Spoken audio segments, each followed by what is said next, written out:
First of all, I'd like to thank the organizers for inviting me here to have an opportunity to talk here in this ambitious project. And my name is Shinji Koshida from Chuo University. I'm currently a postdoc working on some topics about integrable probability or another mathematical physics. So today I'm going to talk about a recent topic I'm working on, which includes Pfaffian point process related to the free fermion algebras.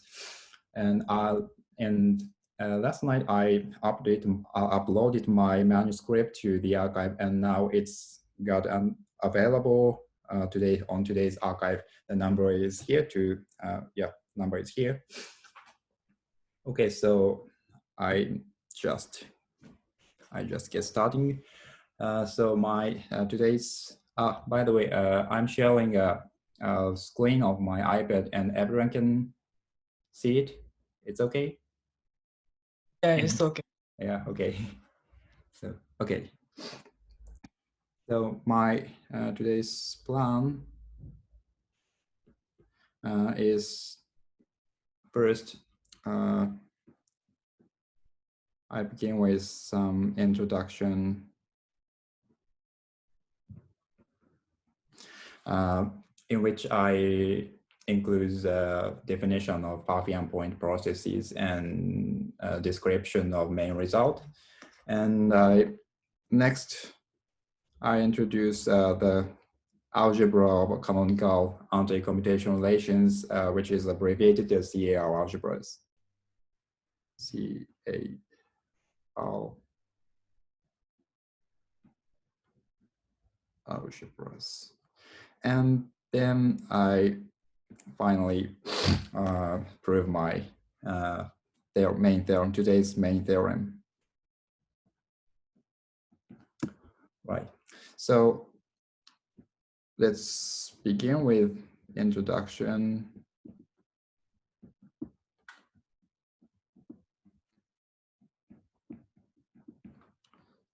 And okay, let's introduce some basic notions which is needed in today's talk.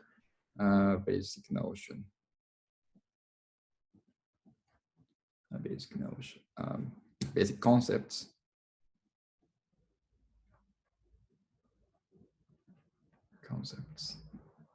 So today I assume that the capital X is a countable set.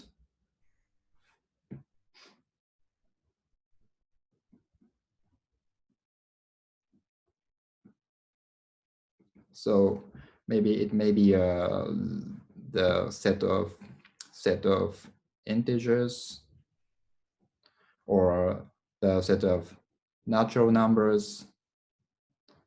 These are candidates, and I write omega for the configuration space over the set X. So it is just the set 0, 1 producted over X, and I equipped this set with the product topology. Then this space is a compact topological space. So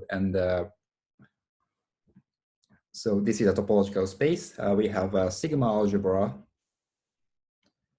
of Borel sets.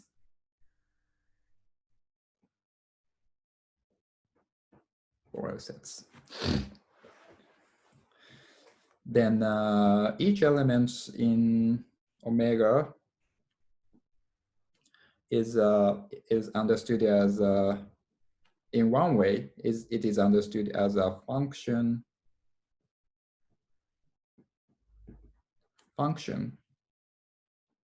on the X with values in the set consisting of 0, 1, right? And the other way of understanding the each element omega is that maybe omega is understood as a subset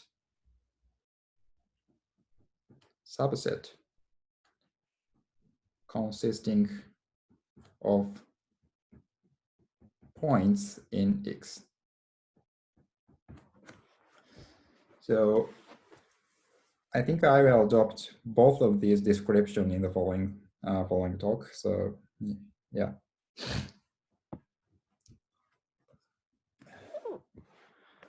And so, okay. So let's take a distinct point. Let's take distinct point x1 to xn from capital X. Assume that these are distinct.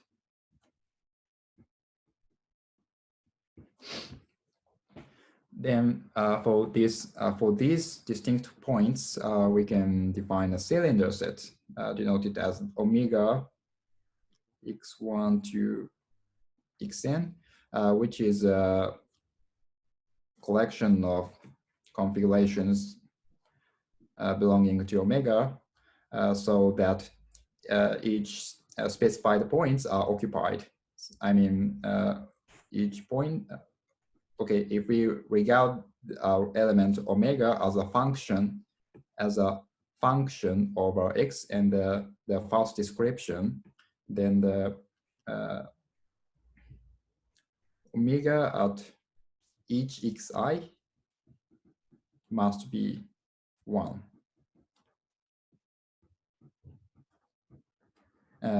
This is a definition of a cylinders. The definition of the cylinder set specified by given distinct points x1 to xn. So by definition, a cylinder set belongs to a sigma algebra sigma because sigma is the algebra of Borel sets, and omega is equipped with the product topology. So sigma algebra is the element of a Borel sigma algebra sigma. And sorry. Okay. So this is page number 2. And the previous one is number 1. Okay. So by means of the notion of a cylinder set, we can define a notion of correlation function. So let's assume that probability measure M on the measurable space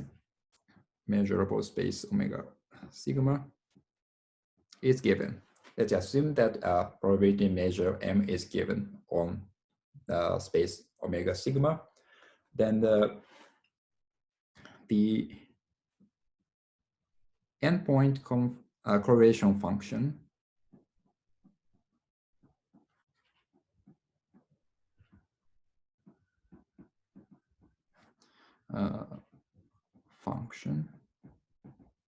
which is denoted as rho superscript n and subscript n, is a function of n variables defined as a weight of the cylinder set with respect to m. I mean, the value of a correlation function to x1 xn is evaluated as the weight of the corresponding cylinder set. This definition only makes sense when x1 to xn are distinct. So we understand correlation function is 0 when any of 2 points coincide.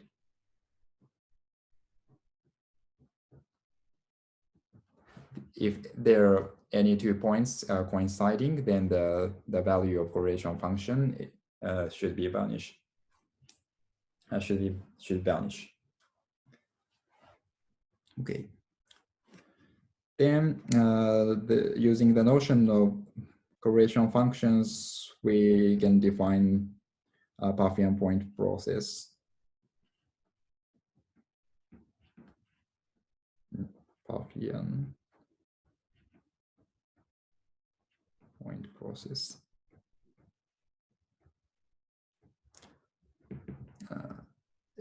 This Pfaffian point process, abbreviated as PPP. So to introduce the definition of Pfaffian point process, let's assume that let's fix some notation. Let's fix some notations. Assume that matrix 2 times 2 matrix valued function is given. Let K be a matrix 2 times 2 matrix valued function over X times X. And suppose that this matrix value function is imposed anti-symmetry, which means the value of this function at x, y, and when it is transposed, then it is minus k of y x. And let's write this condition as ASY. The ASY stands for asymmetry, not asymptotics. Then when such a matrix valued function is given, we take some endpoints from x, then we can define 2n times 2n matrix denoted as k of xi xj, where ij runs over 1 to n. And we understand this matrix, we understand this 2n times 2n matrix as in the manner that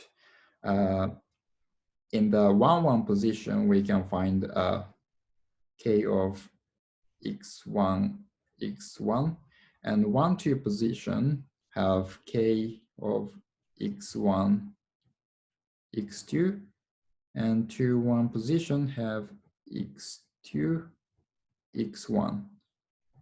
And of course, we have x2, x2 at 2, 2 position, and so on and so forth. So let's understand this 2n times 2n matrix in the following manner, and this manner. Then the condition on the matrix valued function, asymmetric condition. And this condition ensures that the 2n times 2n matrix defined in this convention is automatically asymmetric.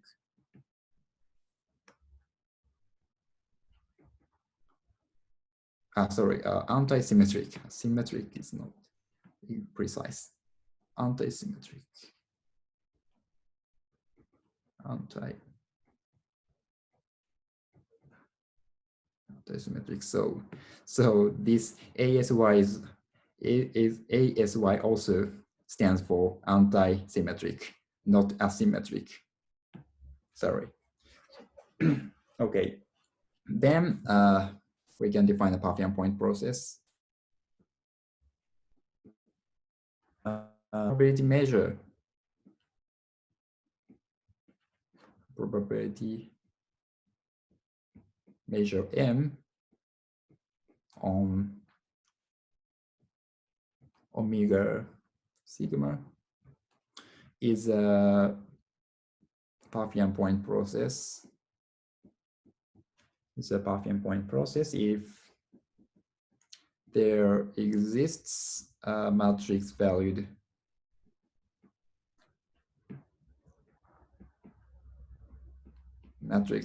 function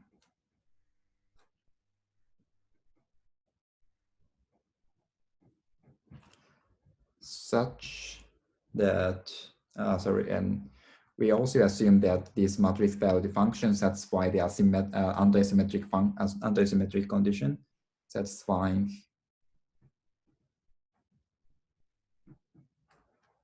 the condition ASY,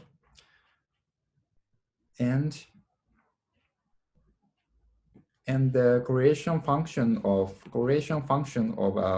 probability measure M admits expression using Pfaffian. So the endpoint function of M evaluated at given point x1 to xn is just Pfaffian of k of xi, xj, where ij runs over 1 to n. And this holds for all natural numbers and all endpoints taken from X.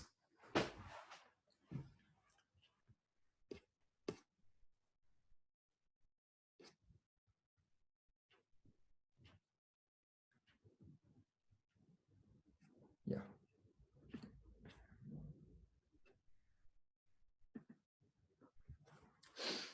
Does this make sense? It's okay.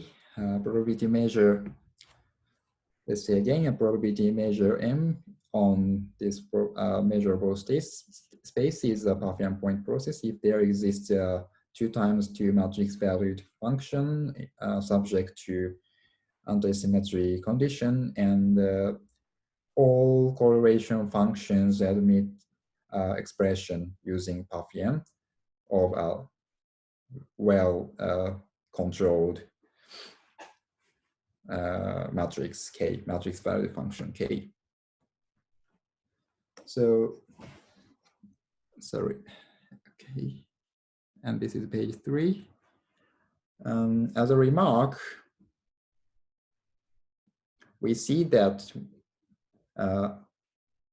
the so-called determinant point processes are special cases of Pfaffian point processes.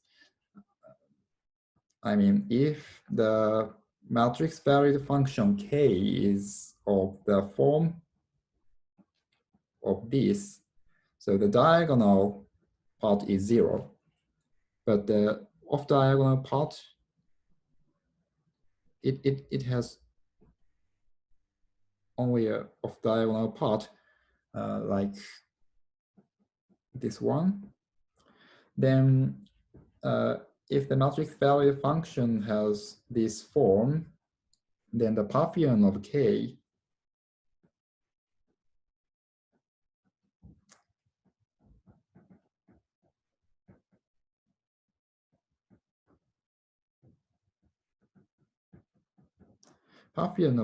is actually just a determinant of the matrix element K.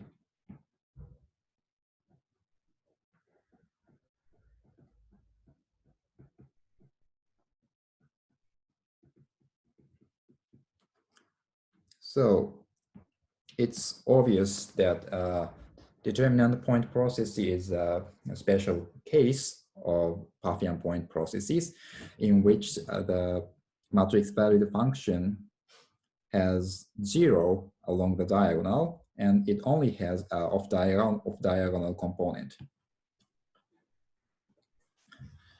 Let's write this statement. Determinant point process, DPP, determinant point is a special case of PPPs. Right? This is a short remark. Okay, so we can see main result, today's main result.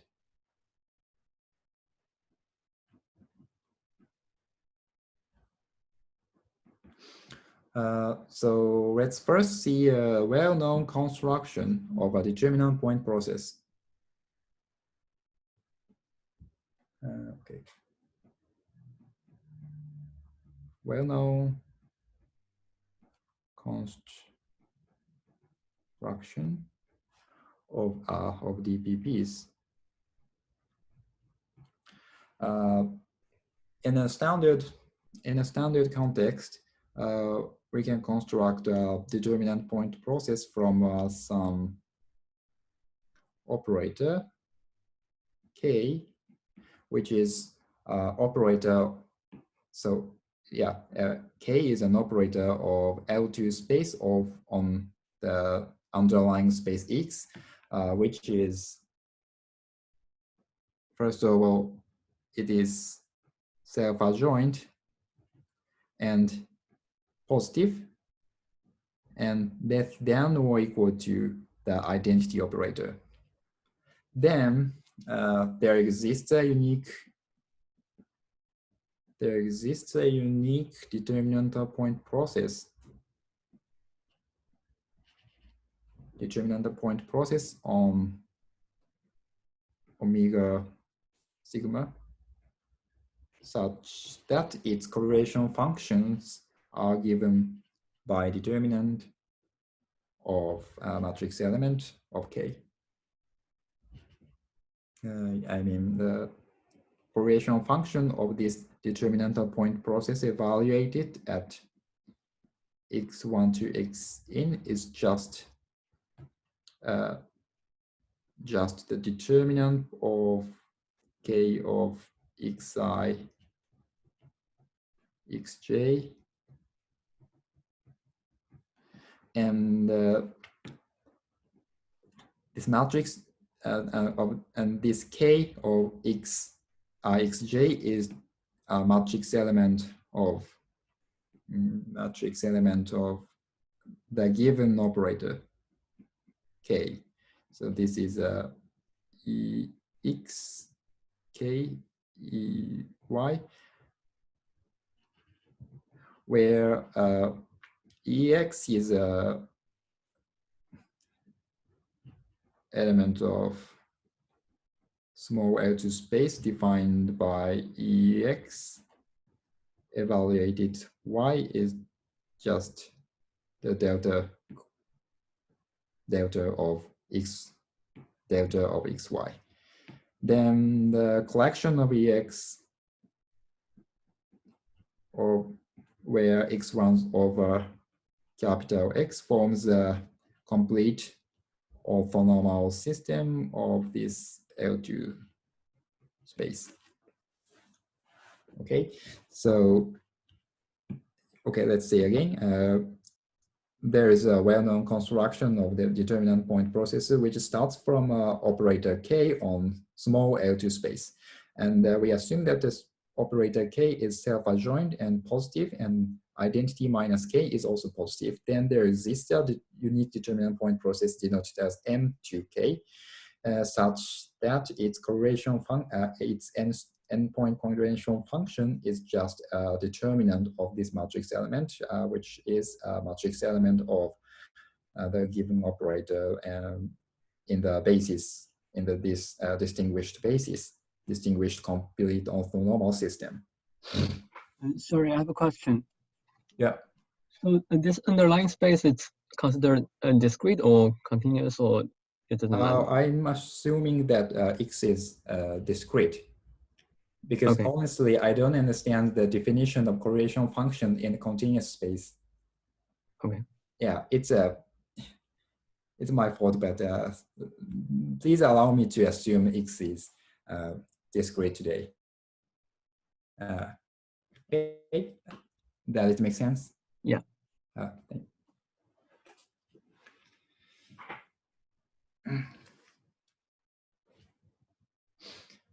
Okay, and my main result is a direct analog of this well-known construction of determinant point processes for the case of Pfaffian point processes. We extend this construction to Pfaffian point processes. So let's assume that, okay, first of all, okay, let's introduce a complex conjugate of L2 space. So let's write J for the complex conjugate of L2x. Okay, complex conjugate is just anti-linear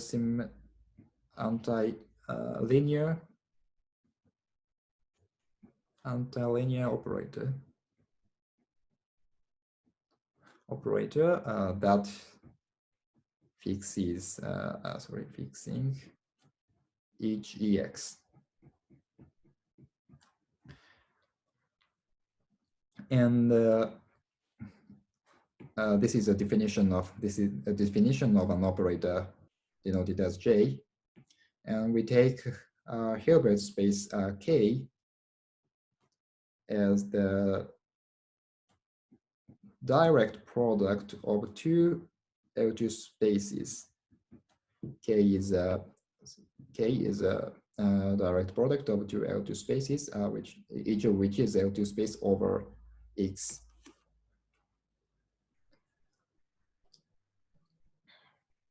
Okay. And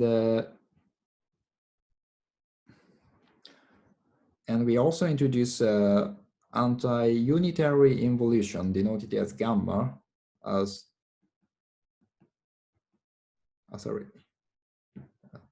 this is 0. We also introduced anti-unitary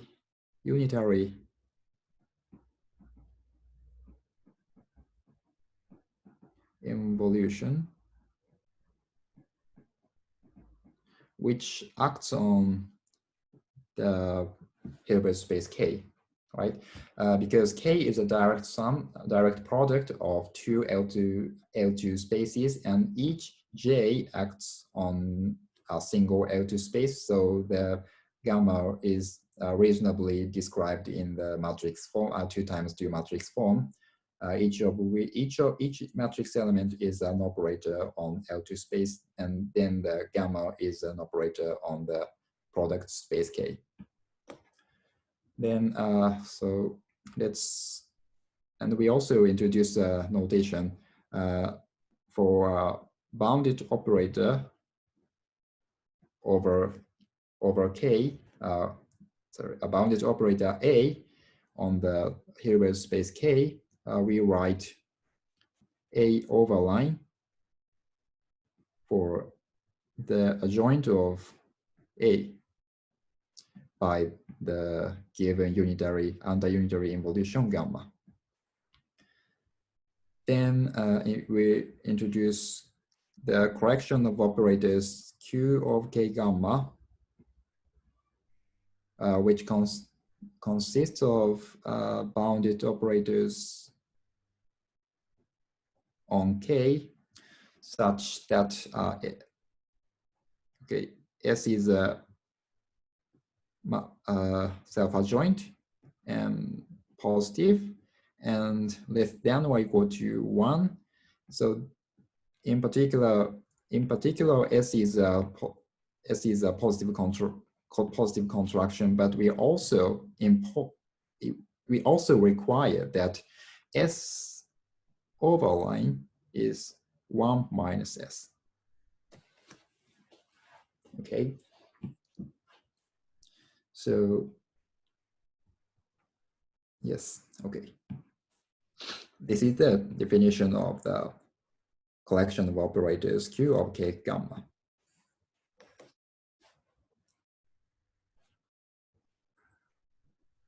I have one question. Is it simple to satisfy this condition?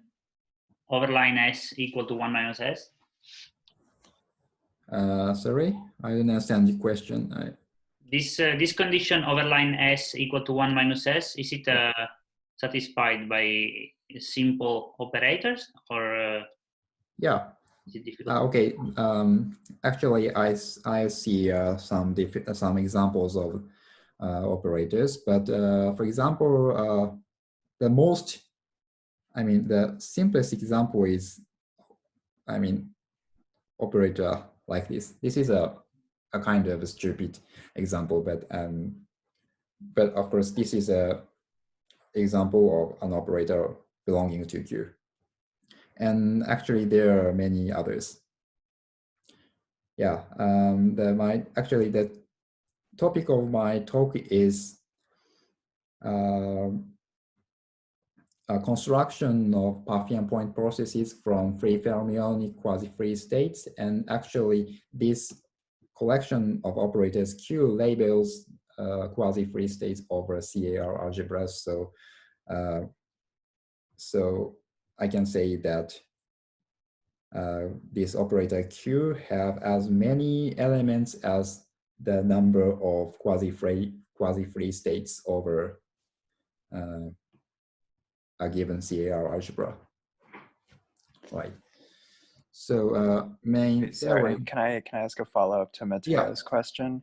So if you have a Pfaffian point process, which is actually just a determinantal point process, will that condition automatically be satisfied?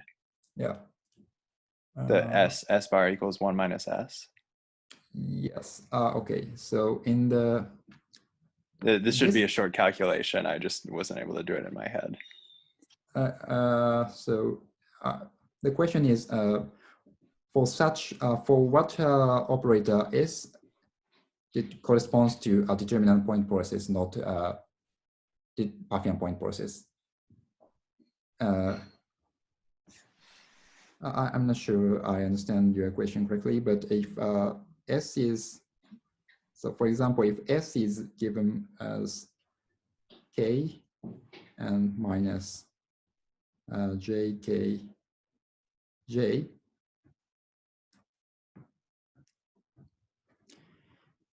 if S is given by this form, actually, and K is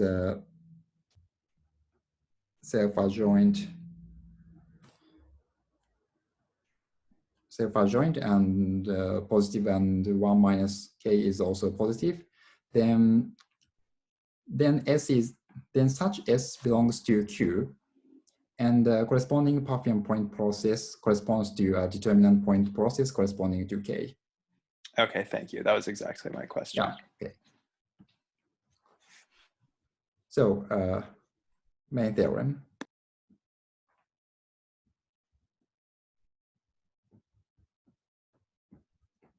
Says for S, let's write each S in Q as matrix form: S11, S12, S21, S22 in Q. Then there exists a unique Pfaffian unique Pfaffian point process M to S on omega sigma, so that every correlation function of MS evaluated at x1 to xn is a Pfaffian of K of S x1 xj, and K of Ks of xy is well,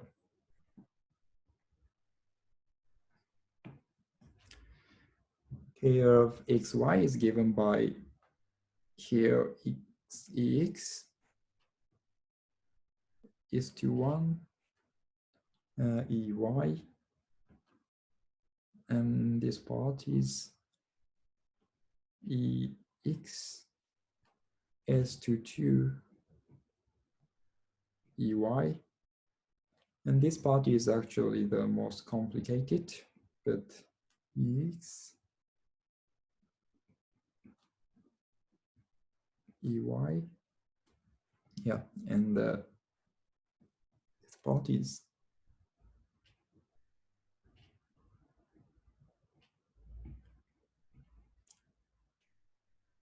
this is a okay. This is the statement of theorem.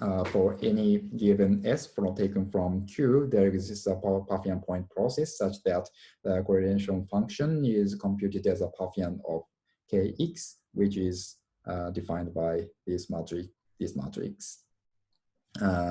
So now if the S is diagonal, diagonal in the sense that it only has a diagonal component, then this matrix value function only has the off diagonal, right? Off diagonal. So as I mentioned before, for such Pfaffian point processes, the Pfaffian reduces to a determinant, and then this is a determinant point process. Let's write a statement if we mark if is 1, 2, and is 2, 1 is 0, then S is diagonal, then S is a DBB.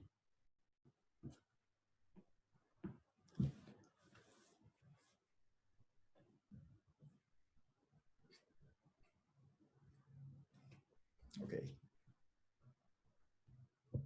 So, and the proof of this theorem relies on the notion, the technology of CAR algebra.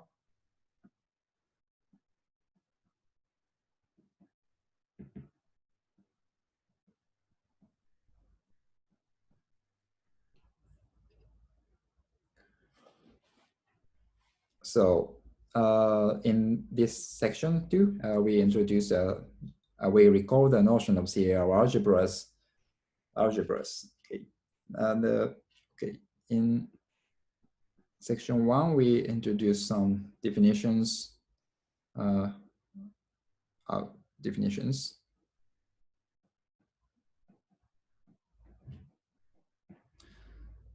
So, okay. In the introduction, we assumed that Hilbert space K is a direct product of two L2 spaces. Let's forget it temporarily, and let's assume that K is an abstract Hilbert space temporarily.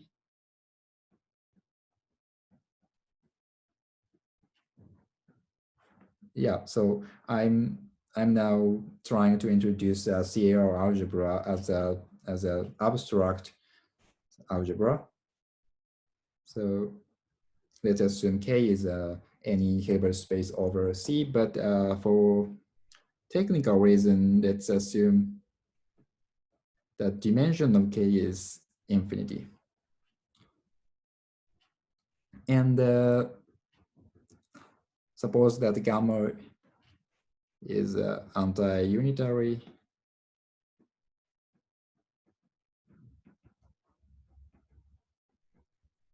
evolution of K.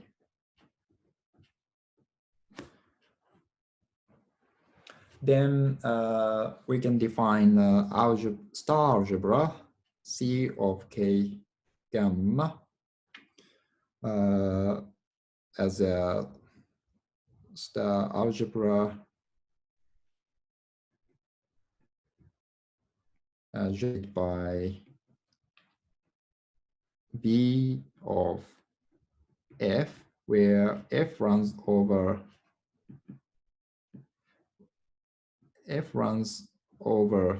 all vectors in K subject to the following relations. The first one is the assignment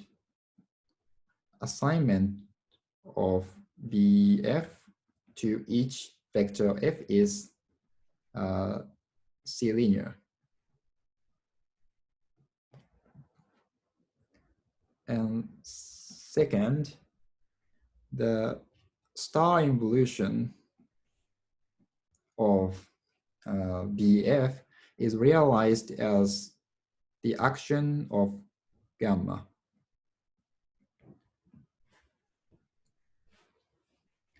And third, finally, the anti-commutation relation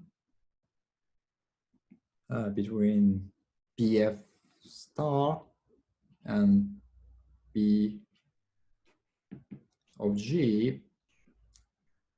This is actually an inner product of F and G over K.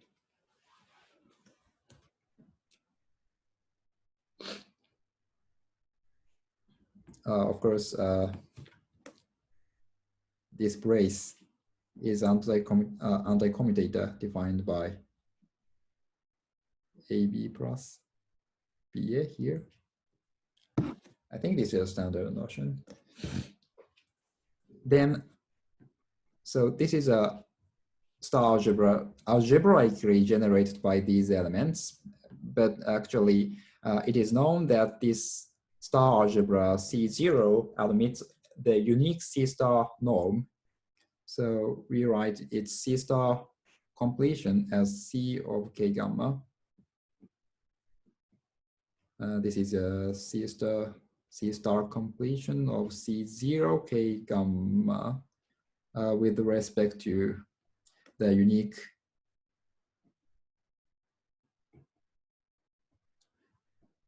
C star completion. So C of K gamma is a C star algebra. Then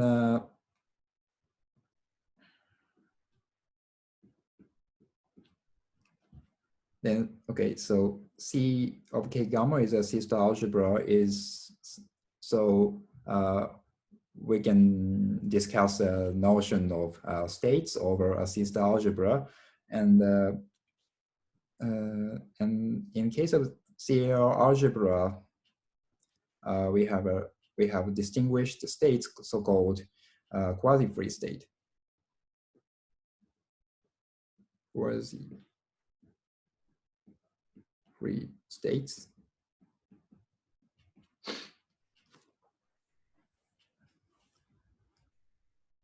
Okay, it might be better to begin with the abstract notion of states over C star algebras. So let's recall that a state over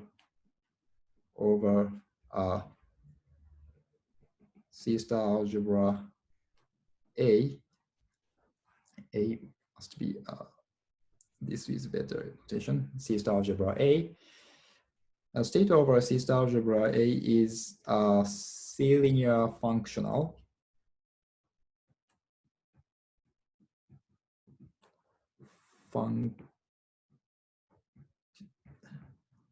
Linear functional phi from A to C, satisfying the following two conditions.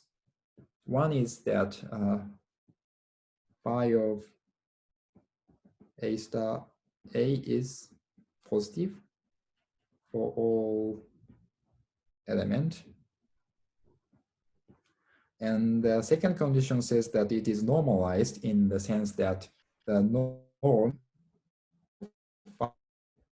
which is a supremum of the absolute value of phi of A, where A runs over all elements of unit norm.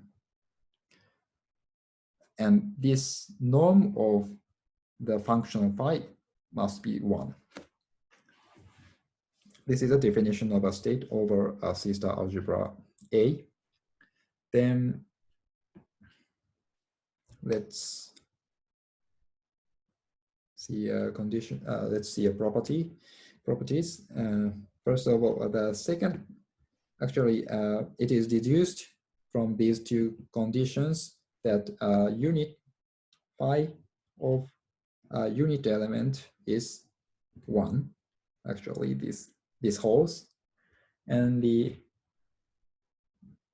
we also remark that the first condition 1 is actually equivalent to the more actually this is equivalent to saying that phi of B is positive for all positive element.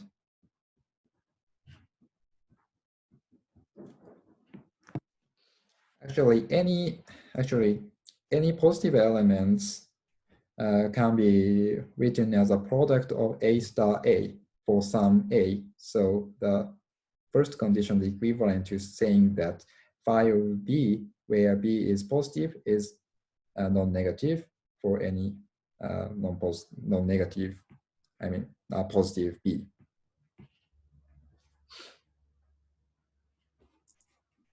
Okay, and this is an abstract definition of a state over abstract C-star algebra. But the important one in our case is a quasi-free state over a CAR algebra.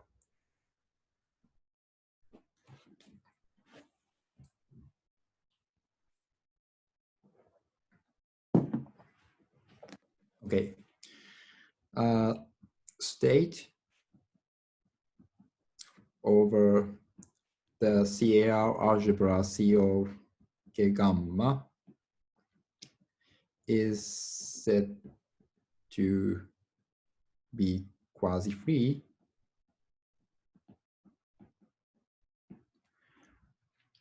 if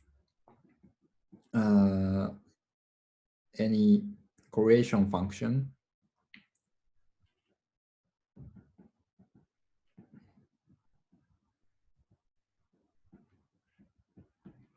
so if we evaluate the product of BF1 to BFN under the state phi, then it is written as the Pfaffian of some matrix A phi labeled by F1 to Fn, where A phi is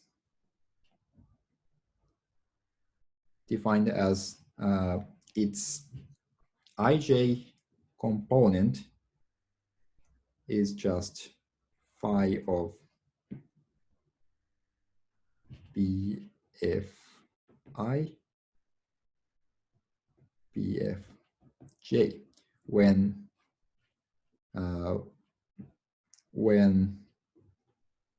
I is smaller than J.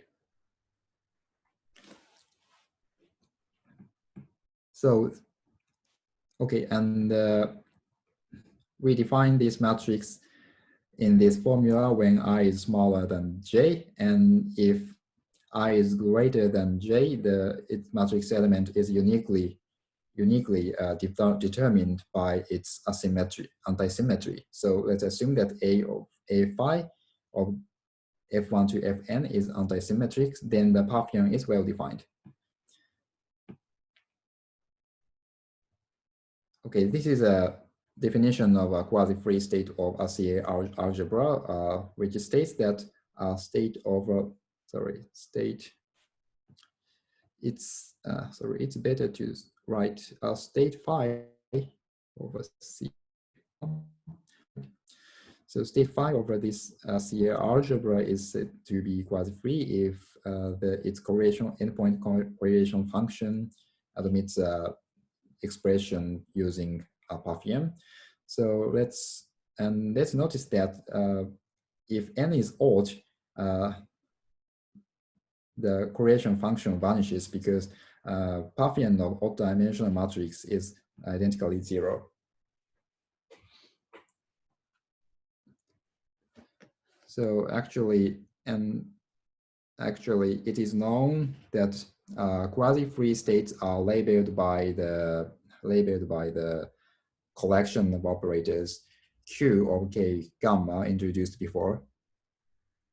Theorem. This is by Araki,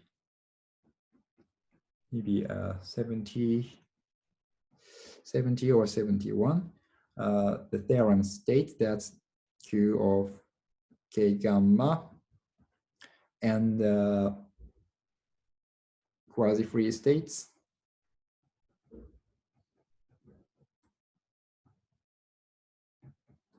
over C of K gamma. These two sets are in 1-to-1 correspondence, under which the operator S in Q corresponds to a quasi-free state denoted as phi S, whose two-point function is determined by the formula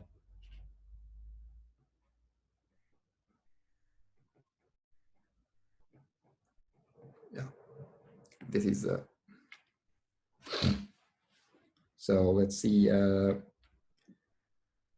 that each operator is corresponds to a quasi-free states phi S, and recall that the correlation function of under quasi-free state admits a computation of Pfaffian and the matrix element two-point functions. So the two-point functions determine the quasi-free state.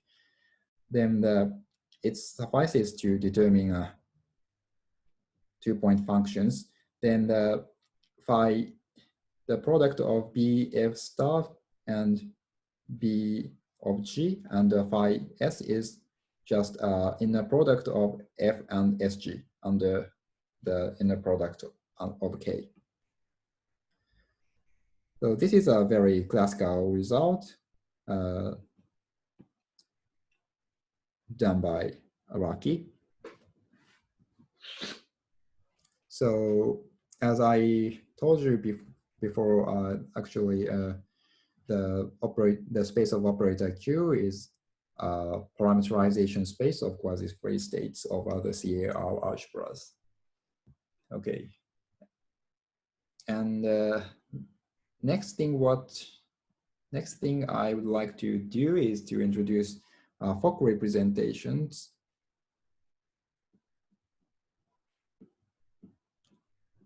Fock representations.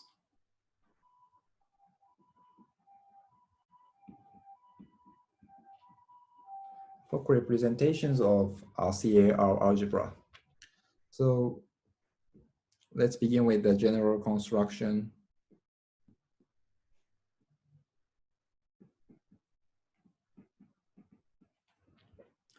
Okay.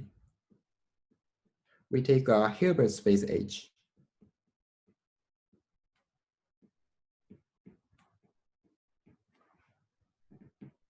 Hilbert space H.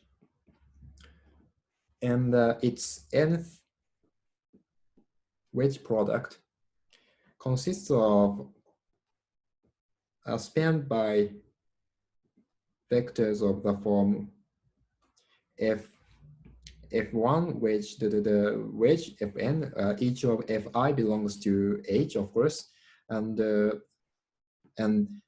this element is subject to the relation that when we permute the indices, then we have a sign of permutation.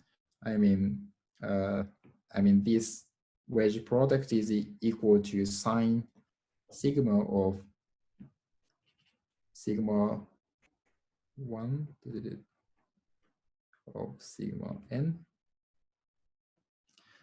Okay, the nth wedge product of H consists of such vectors subject to these relations. And Fermi-Fock space is a direct sum of Fermi-Fock space denoted as f of H is a direct product over these wedge products. This is called the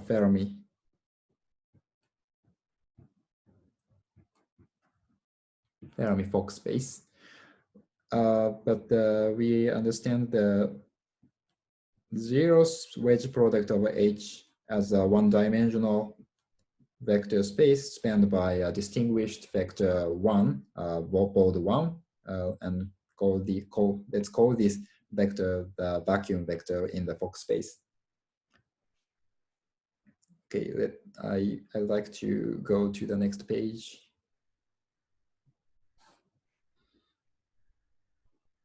Seven, okay.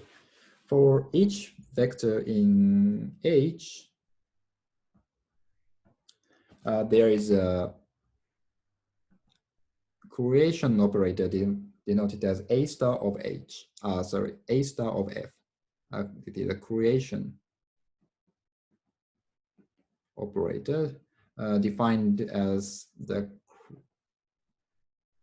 its action on the. Okay, this operator sends vector v to F wedge v for any v in the Fock space. This is a definition of a creation operator, and we define annihilation operator as its adjoint operator. So A of F is defined as A star of F star.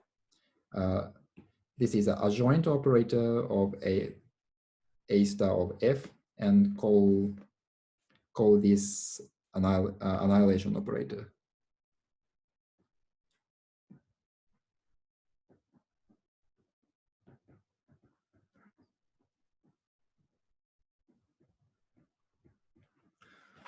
Okay, this is quite a general construction of Fermi-Fock space, and let's get back to the CAR algebra. Let's take P from Q of K gamma and assume that this is a projection operator. So P squared is just P itself, projection.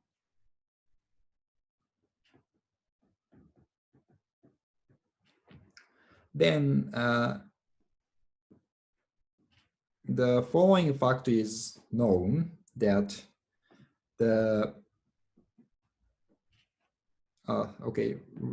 recall that given P in Q of K gamma, we have a quasi-free state phi P. But the fact says that the GNS representation of phi of P is actually a Fock representation, where the Fock space is generated by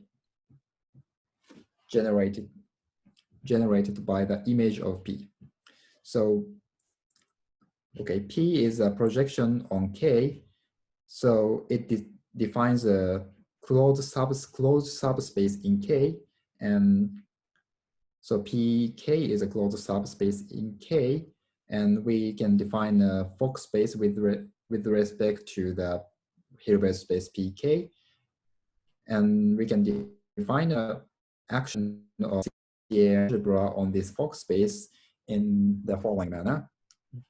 the action is given by pi p, sends each element bf to an operator defined by a star of pf plus a of gamma pf. Right, this is a definition of action. So we can check that the arguments of this operator is actually an element of pk, because for every f, pf is obviously an element of pk, and gamma interchanges the pk and its orthogonal complement. So sorry, this is okay. Sorry.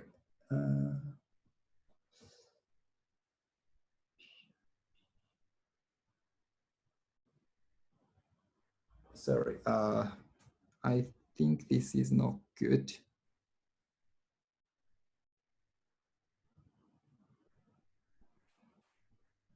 I think this is good, not good.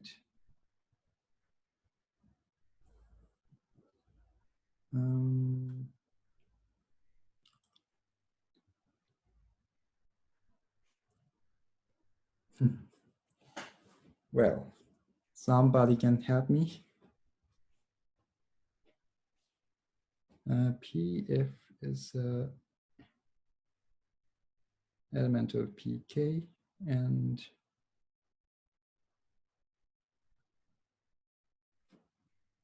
maybe this should be p overline, right? Sorry, I'm confused. I'm confused. Yes, so P overline is a projection to the orthogonal complement of pk, and gamma interchanges the pk and its orthogonal complements. So P overline f and sends to pk under gamma. So this makes sense. I'm confused. Does it make sense? Anybody has any So if gamma acts on the orthogonal of P of f, then it makes sense. No, gamma is orthogonal. Gamma p, k, and so k is decomposed into pk times p overline k, and gamma interchanges these two. These two vector spaces. So if we so P over line F belongs to P over line K, and if we send it under gamma, then it is in PK. So A of something in PK makes sense as as an operator on the Fock space. So I think it's okay.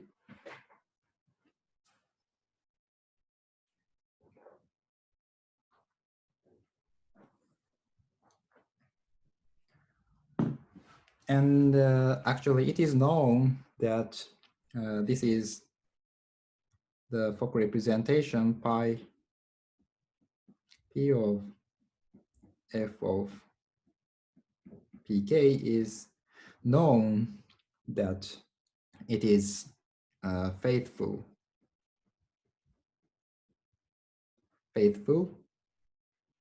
and irreducible.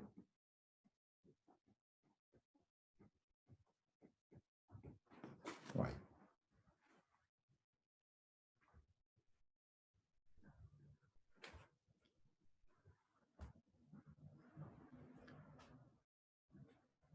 And we exposed CL algebra for general pair K and gamma, but let's get back to our case.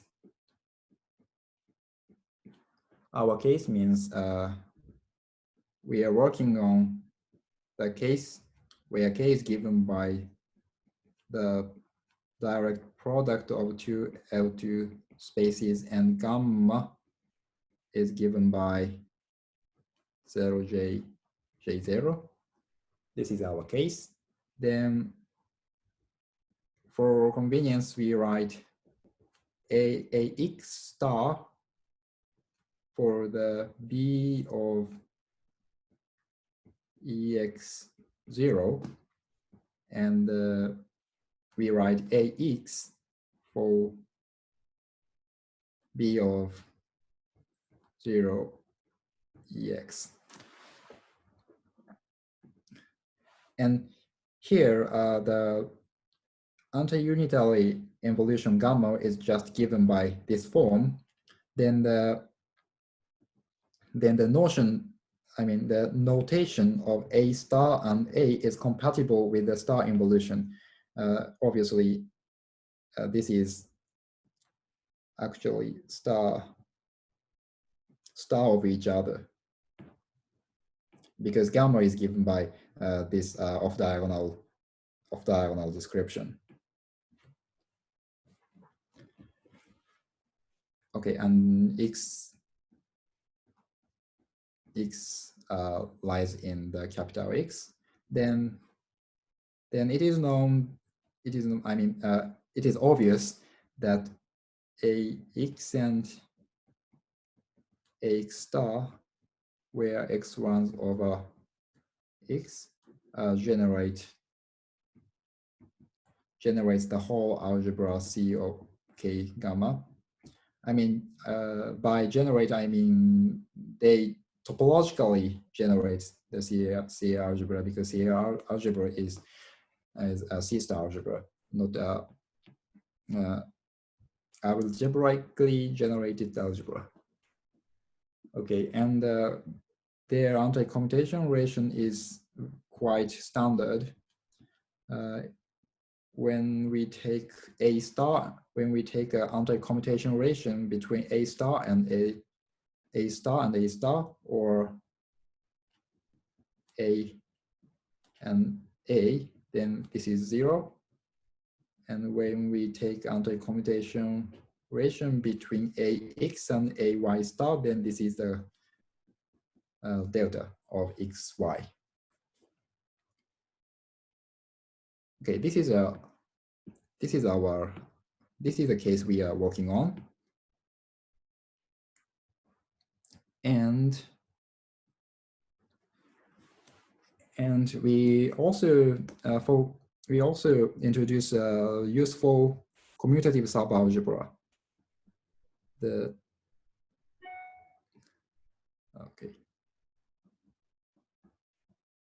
Commutative subalgebra generated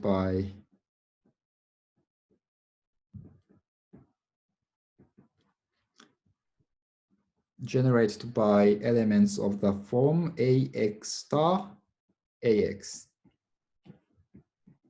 where X is in X, right? Notice that this kind of elements are commutative with each other and forms a commutative subalgebra. And actually, this subalgebra is identified with the algebra of continuous functions on omega.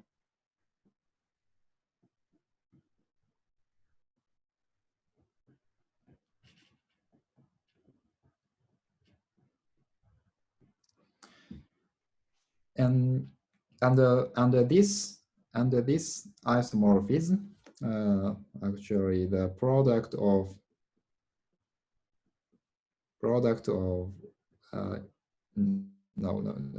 no, this is product of any elements.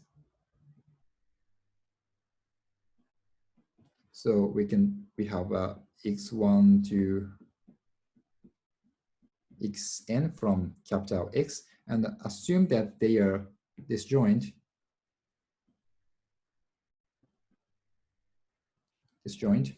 So this product element is identified with the characteristic function of the corresponding cylinder set.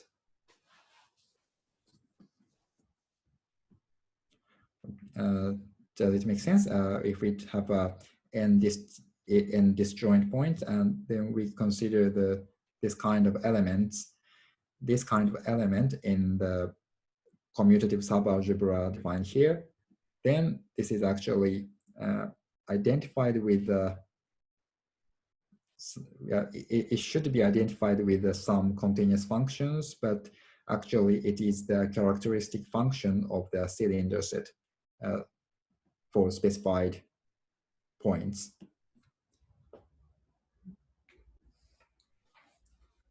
So sorry, these are the continuous functions from X to no, I mean the continuous function on omega. Ah, okay. Omega is 0, 1, 2, x. Mm-hmm. Okay. And we equip it with the product topology.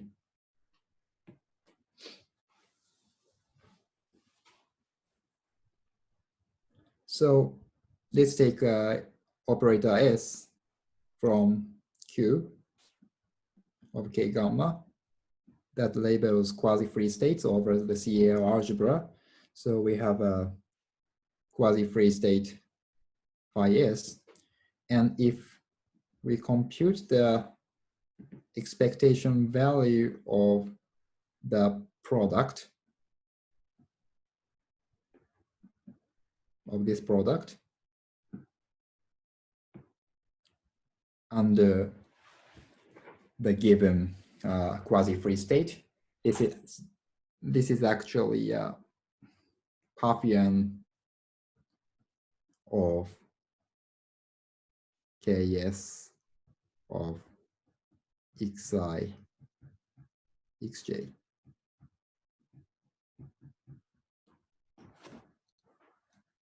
Where, okay, recall that this matrix valued function Ks is given in my main result in this slide, right? Ks is given by this formula where each matrix element is given by matrix element of the given operator S. And what we can see here is that when we take an expectation value of this product element, then it admits expression using a Pfaffian of something,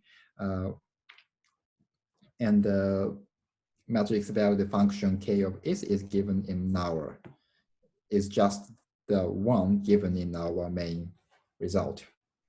So okay, let's check some of which. Okay. For example,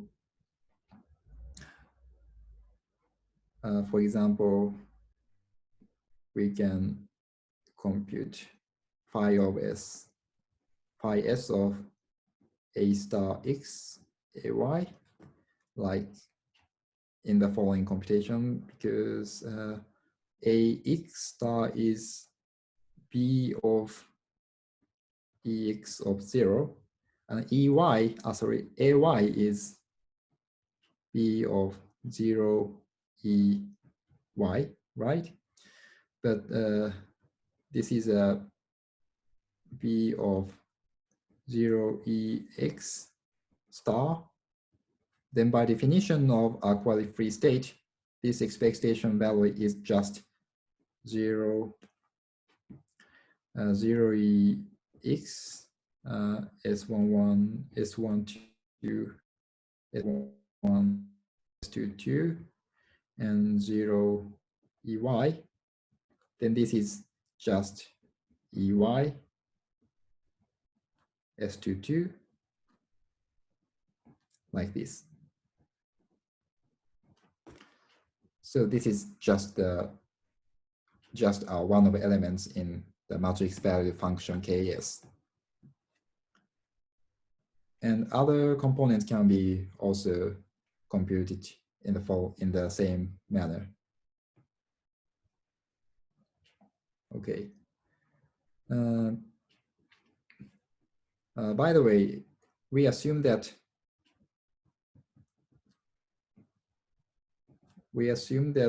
x1 to xn are disjoint.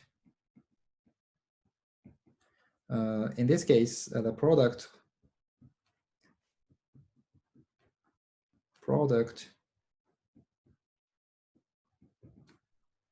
of these elements is actually identified with the, so we can rearrange this product in the following manner.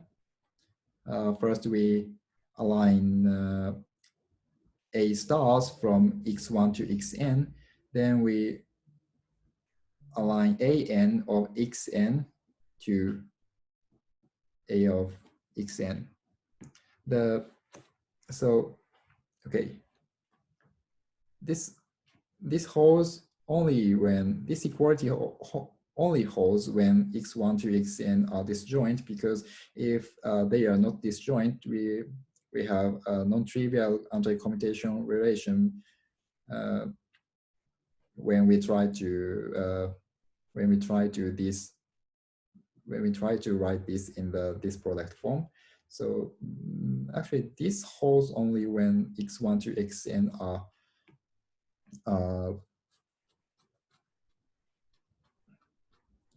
disjoint, but actually even when, okay, so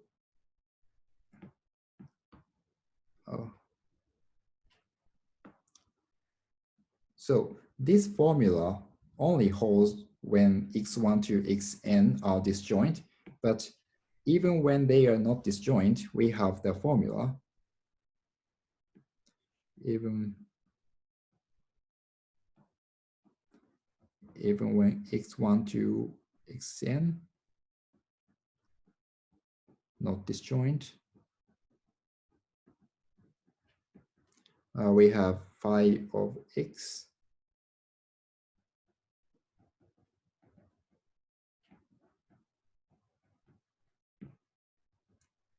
axn.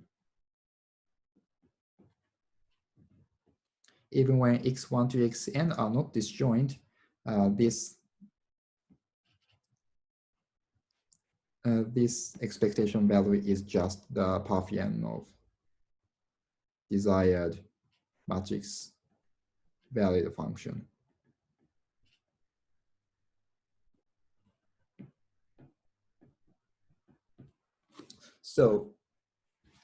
So our goal is to show that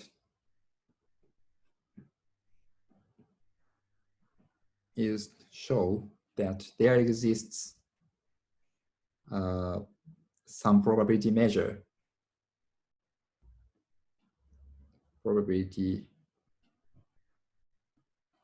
on omega sigma, such that when we restrict the state phi of S on the commutative algebra C of omega, then the computation of this expectation value reduces to the integral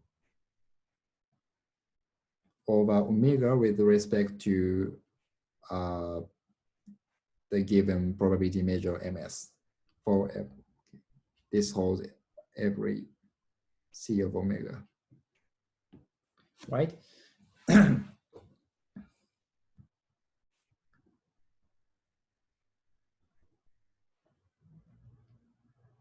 Because the commutative algebra generated by this one is isomorphic to the algebra continuous over omega. So if we can show this property, then it's actually proves my main theorem today. Okay, so we can move on to the proof of our theorem, but before doing that, we have to introduce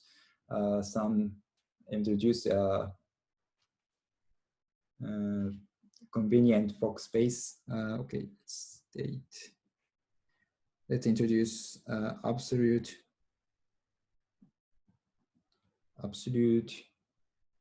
vacuum Fock space. So this is a Fock representation associated to the the simplest projection operator, Q of K gamma. This is in a sense the simplest operator lying in Q of K gamma. Only one component has the identity operator. Then it is obvious that P0 of K is isomorphic to the L2 space, and the representation is described by the following formula. AX star acts as a creation operator of one particle state EX, and the AX, the action of EX is understood as is identified with the annihilation operator of EX. Yeah, this is the simplest Fock space, and in the following we see that this Fock space plays a very important role. Okay, so let's prove our main theorem. Okay, recall that our main theorem states that for a given S, if taken from the collection of operators Q and write it in the matrix form, then there exists a unique Pfaffian point process on omega sigma such that its correlation function is written as Pfaffian, where the matrix value function is given by explicitly in this formula. And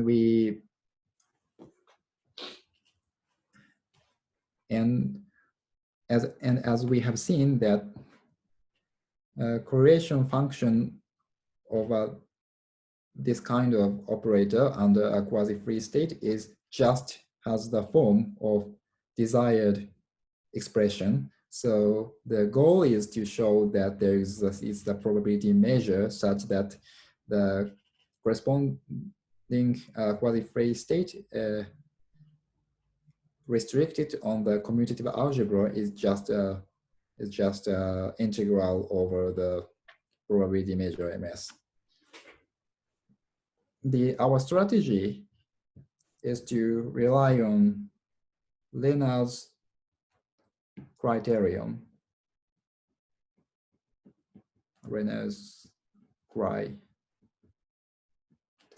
criteria, because it has two criteria. Okay, suppose that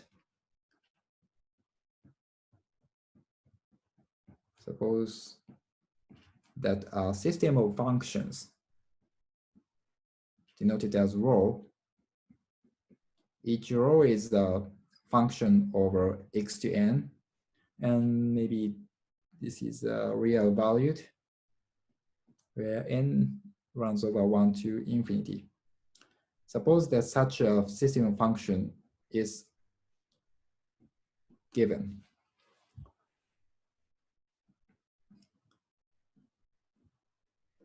Then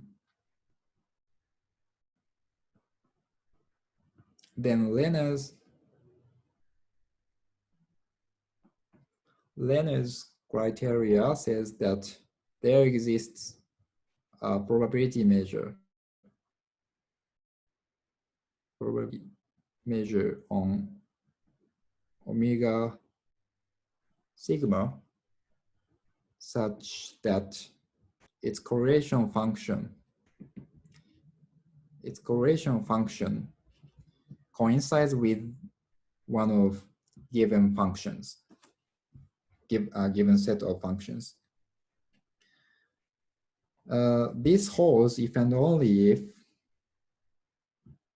the following two conditions are satisfied. One is concerning symmetry.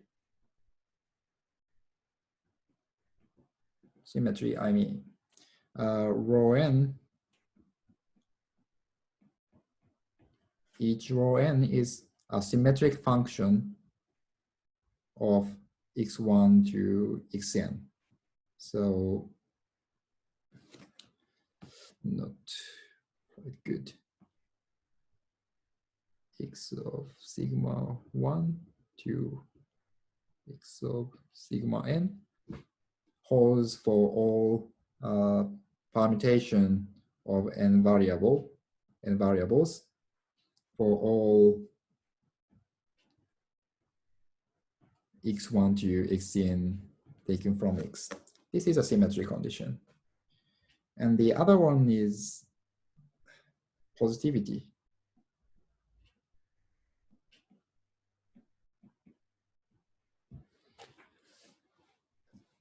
To state the positivity condition, suppose that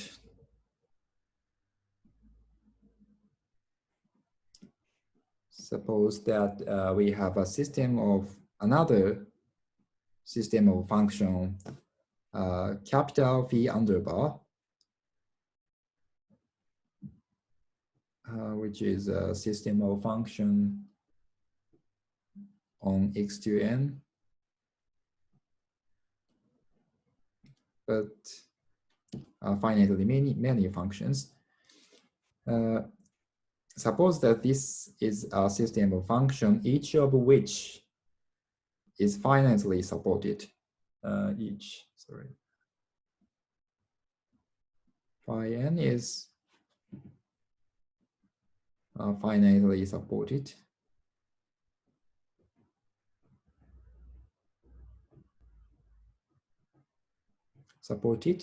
And n runs from 0, not 1.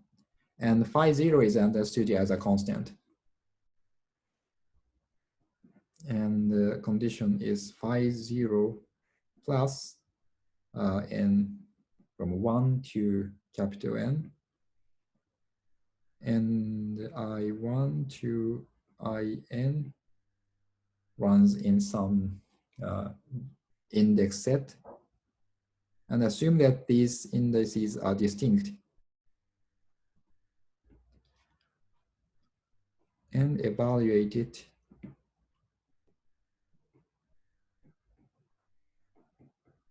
xi1 to xin is positive for all omega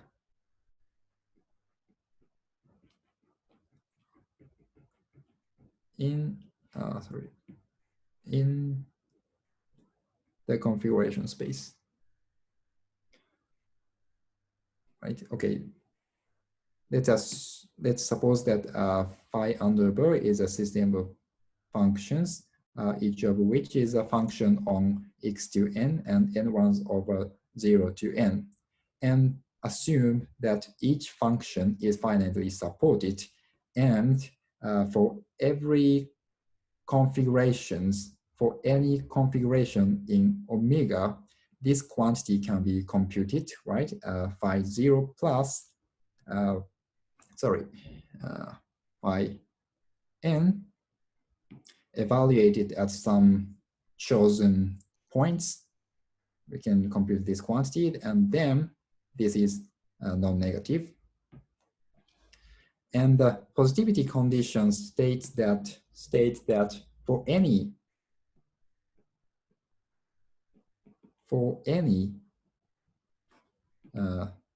such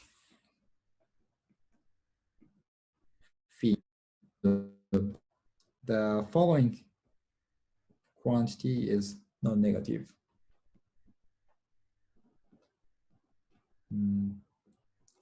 X1, 2, xn,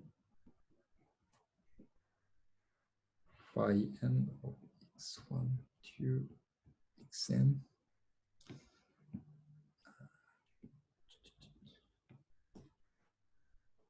Rho n of holes. Now, does it make sense?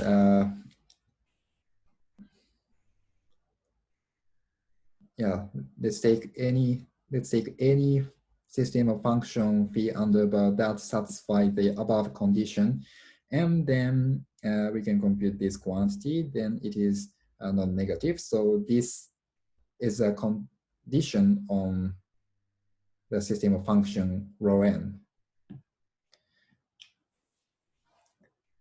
So, okay, actually this is a statement by Reynolds.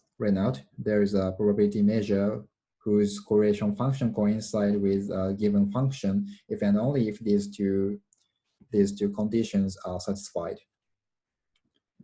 So we rely on these conditions, and we can prove our theorem 3.2 proof of theorem.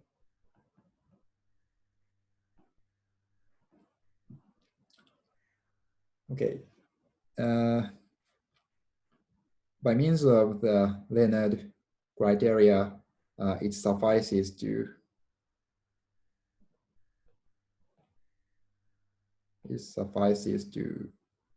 show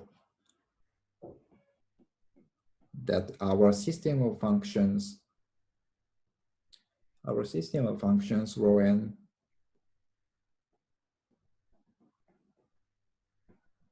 which is just expectation value of this product element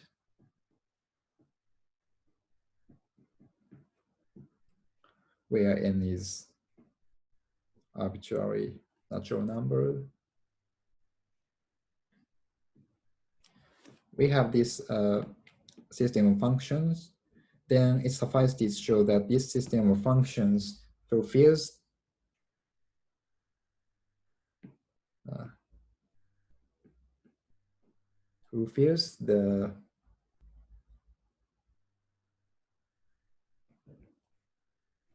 Reynolds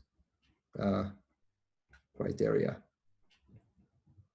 I mean, the symmetry condition and positivity conditions should be satisfied. But symmetry is obvious, right?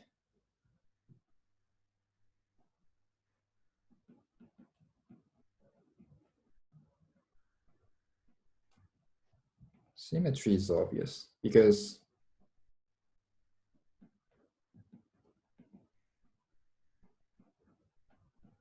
this product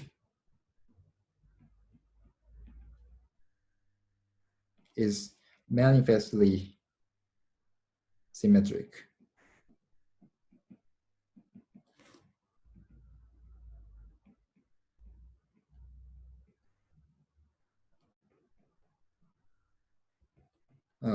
Star.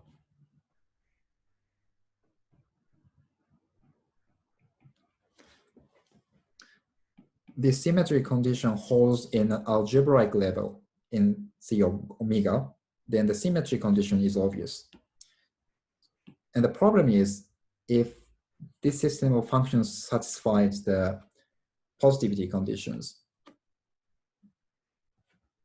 So positivity, let's show our positivity.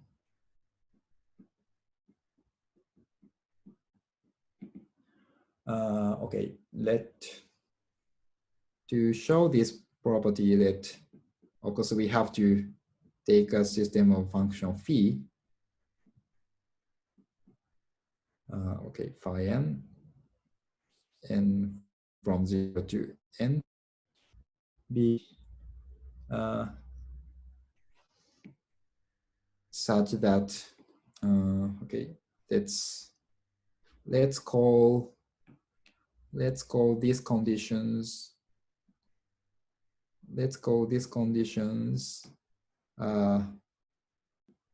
star. Then let phi underbar be such be a system of functions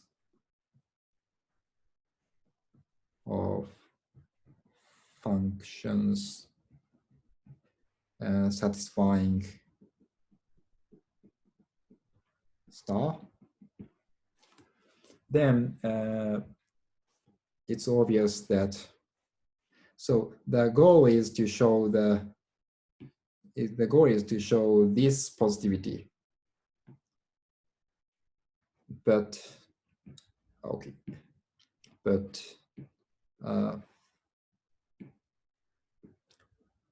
phi 0 plus n equals 1 to infinity.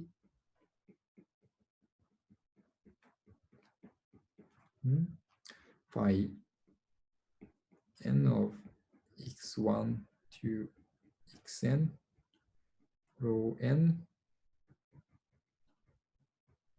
So we have to show this is non-negative, but because in our case, each rho n is given by an expectation value of some element in the C-star algebra, and state is by definition a linear functional. So this quantity is actually phi s that evaluates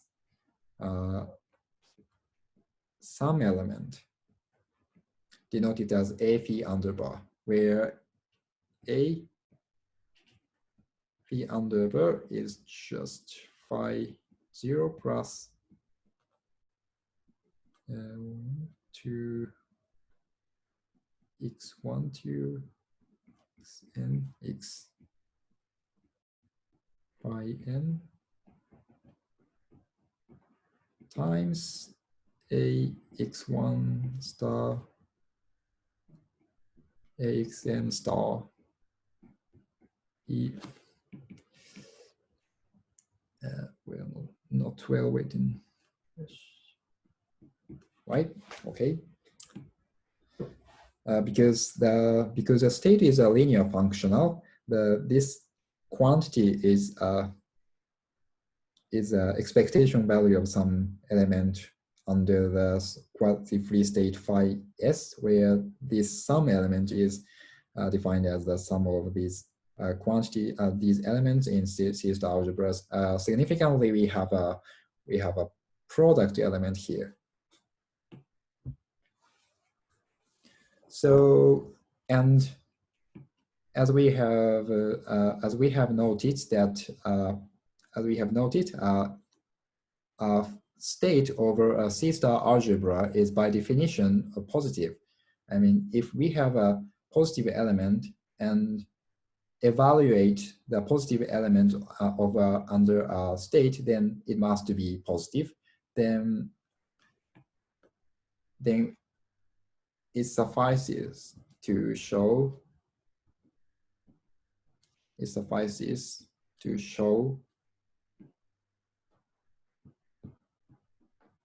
that the E phi underbar is itself a positive element in C-star algebra, the CA algebra. Because by definition, our state is a positive functional. If A of phi underbar is positive, then its expectation value under phi is by definition positive, and which is a desired property. So we would like to check positivity of an element in C-star algebra, but it is actually very easily checked in faithful representation. Sorry, so let's copy this condition in to the next page. to the next page. Okay. By the way, we forgot to assign a page number. Okay, 112. So we have to check the positivity of this element, but this is actually equivalent to the statement that on some faithful representation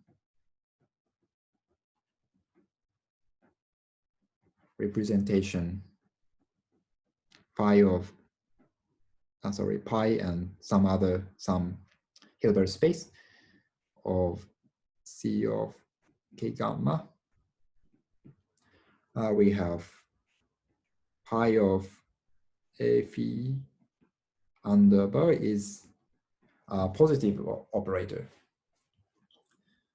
The important point is that that the representation is faithful, but whenever a representation is faithful, the positivity of an element in a C-star algebra is equivalent to that the operator is the associated operator is a positive operator. Now recall that any Fock spaces are faithful. So we can take the simplest Fock space. We can take pi p0. Recall that this is the simplest Fock space, right? P0 is the simplest projection operator in Q of k gamma. We can take this representation, and this Fock space admits a complete orthonormal system, like this one, where x1, xn, where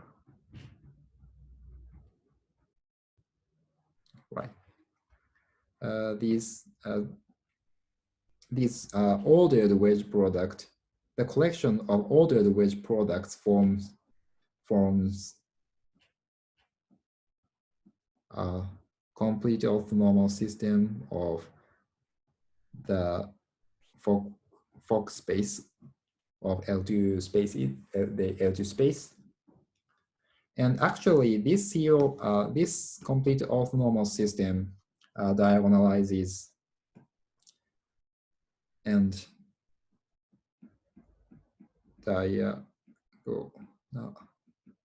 rises pi of a phi.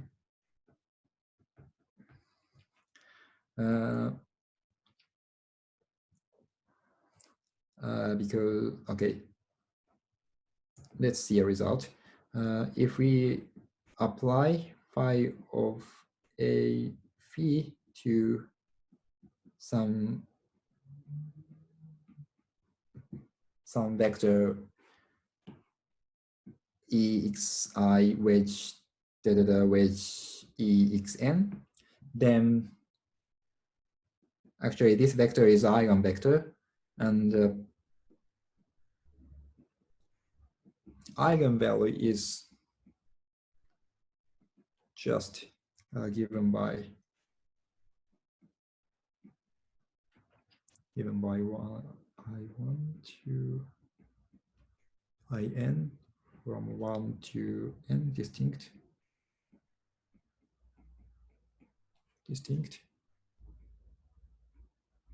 phi m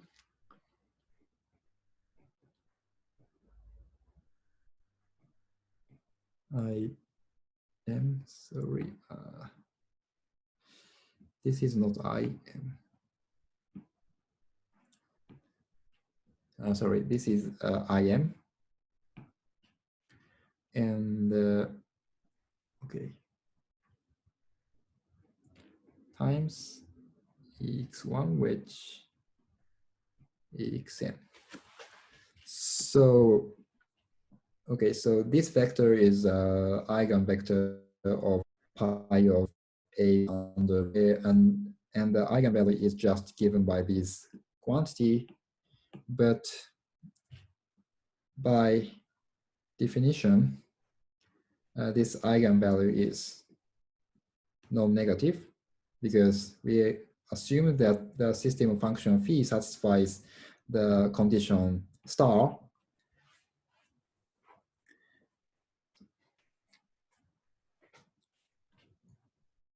So the eigenvalue is non-negative. So actually, it's better to see how this equality is obtained. Actually, it is very easy, but recall that a phi is given by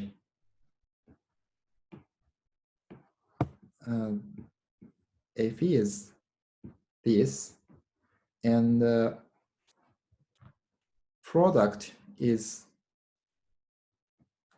operator is 0 if any 2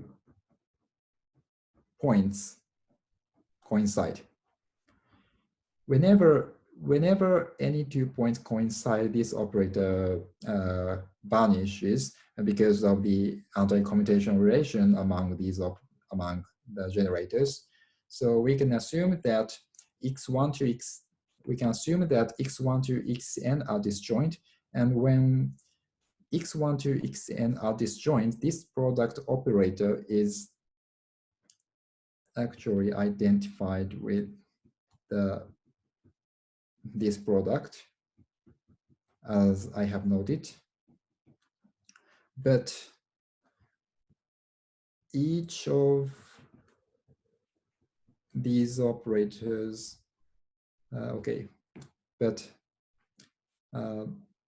this product act on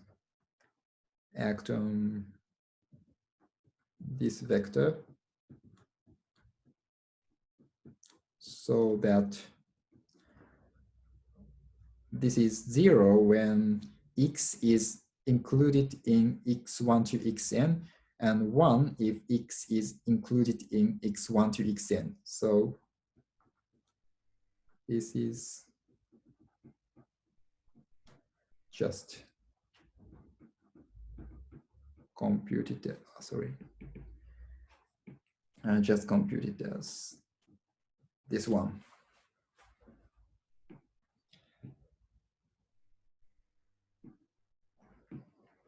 So these two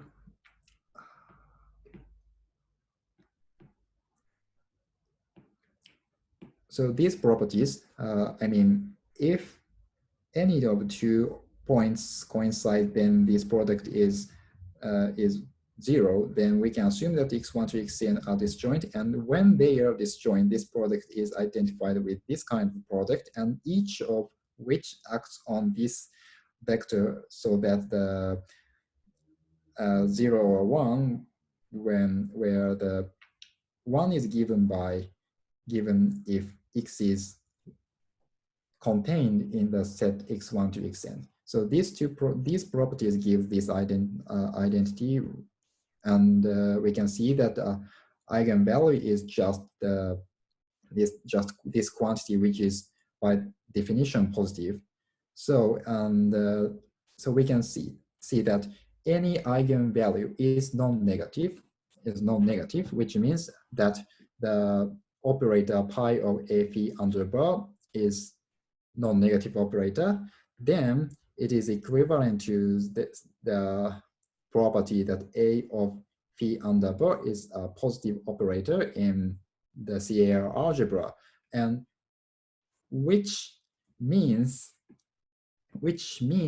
that phi s of a phi under bar is non-negative, which is just the positivity of the Reynolds criteria, and the proof is complete, I think. The proof is complete. And okay, now I have proved my main theorem, and this is actually the all I have prepared for this seminar. And in my manuscript, which got available on arXiv this morning, I treated other subjects, including for example, condition. I also studied conditional measures, but which is set aside to another opportunity. Okay. Okay. Yeah, so thank you very much. Of course, nobody's is clapping hands, but I'm sure that everybody would be doing so in a live setting.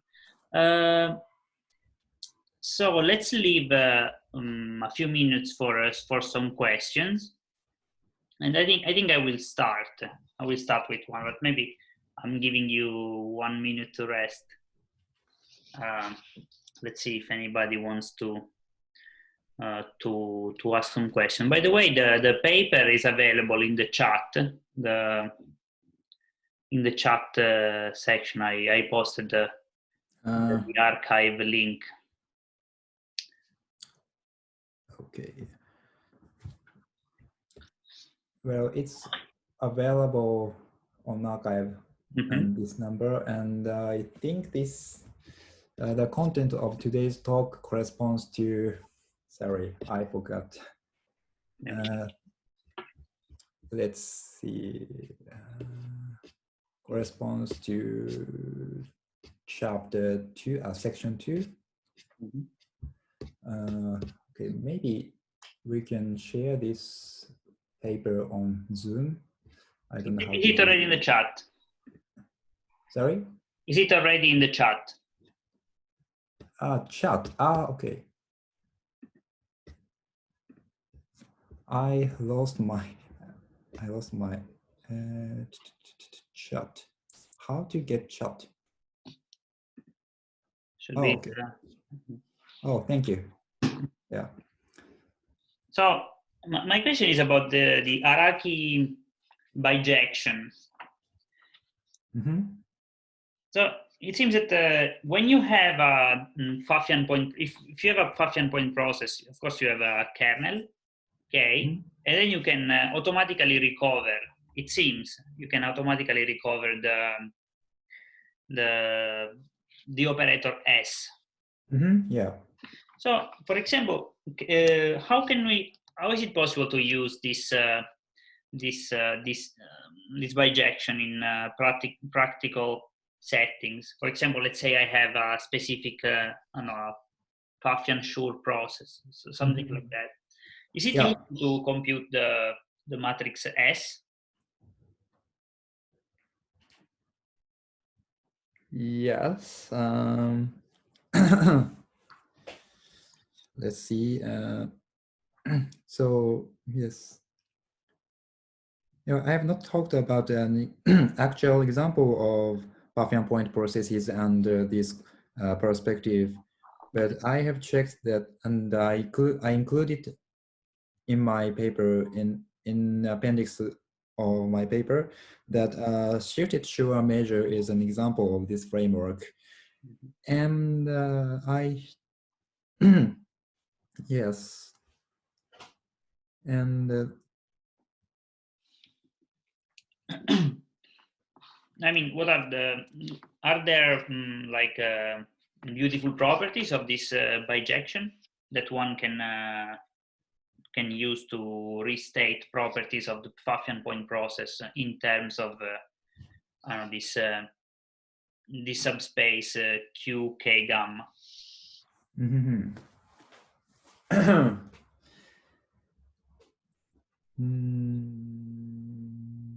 So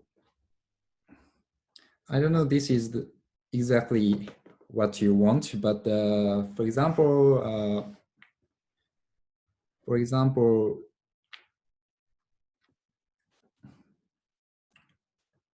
we can prove that a property of a Pfaffian point process. Oh, sorry.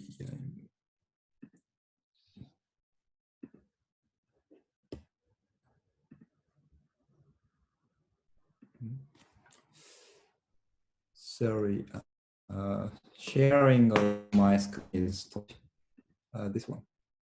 Mhm. Sorry, there is the Zoom chat in the screen. Zoom chat. Okay, thank you. Oh, okay. Mhm. 聞いちゃった。Sorry. I found it. Okay. Yep. So I don't know, this is what you want, but if, for example, P is projection, Mhm. and if P minus P0, P0 is just this one, if is of Hilbert-Schmidt class, Mhm.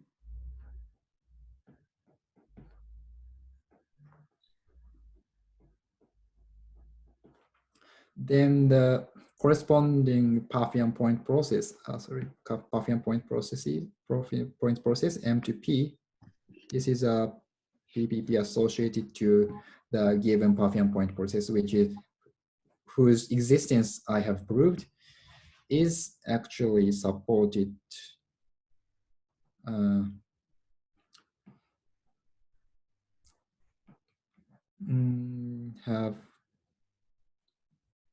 is supported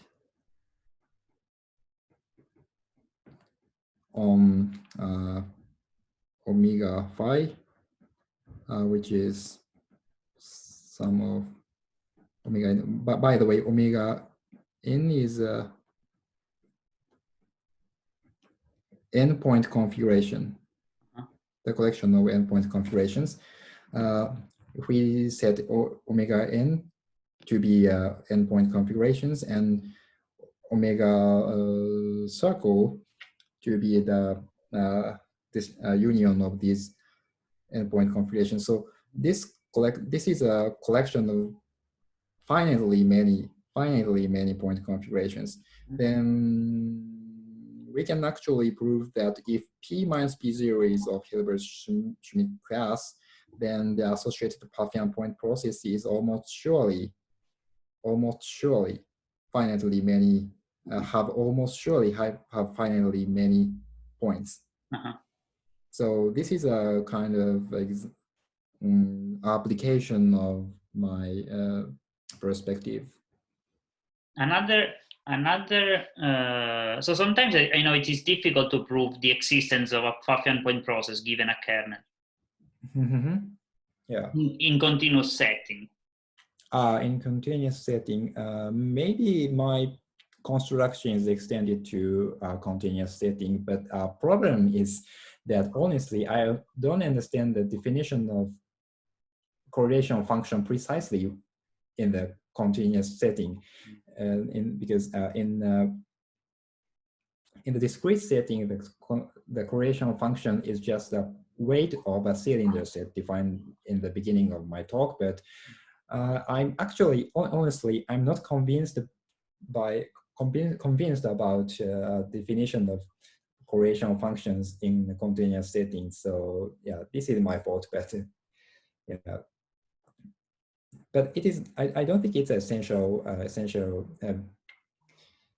It's essential part. So my construction should be extended to continuous settings. Okay. So let's see if there are no other questions. Of course, I have a question. So the Lennard theorem that you said, is it applicable to the continuous setting? Yes. Okay. Hopefully. I mean, honestly, I don't understand the continuous settings precisely. Okay. I mean, maybe there will be some integration instead of yeah, it should be. It should contain some integration, and but I don't think there is a I don't think it is ensures that operator S in, sorry.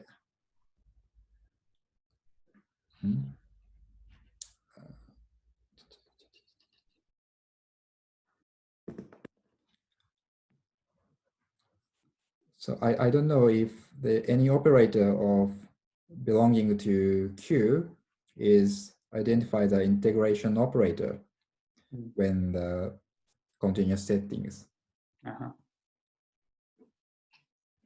So when the space is discrete, it is easy because the matrix, everything can be in summation. But I'm not sure what if the space is continuous, then.